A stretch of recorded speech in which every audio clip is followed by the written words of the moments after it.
Ассалаумалейкум қыздар. Бүгін бізде құрбы рецепт айдары, яғни құрбымның айтуы бойынша жасалған салатпен бөлісетін боламын. Дәмі енді өте күшті, ананас қосылған себепті бір барлық дәм мен үшін бір салатта болып көрінді. Кеттік.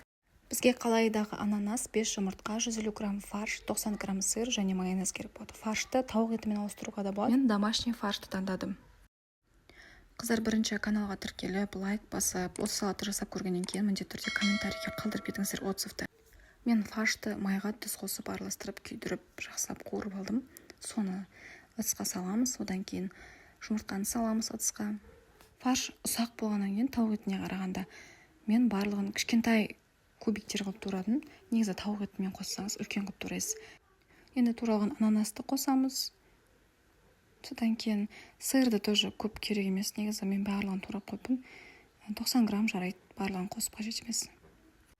Мен әуелі фаршқа тұз қосып алғаннан кейін бұл салатқа ешқандай тұз қоспаймыз. Ананастың өзінің дәмі бар және майонездің дәмімен өте жақсы шығады. Майонезді көріп тұрғандарыңыздай бір жарым қасық шығатын шығар. Және бұл порциядан тек 2 жерге ғана бөліп салуға болады.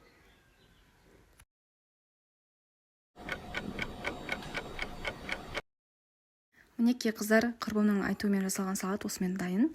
Бір өте қатты оңай деп айтпаймын. Просто фарш қуырған кезде шамалы уақыт алып, кішкене қозғалу керек боласыз. Сіздер жасап көріңіздер, пожалуйста.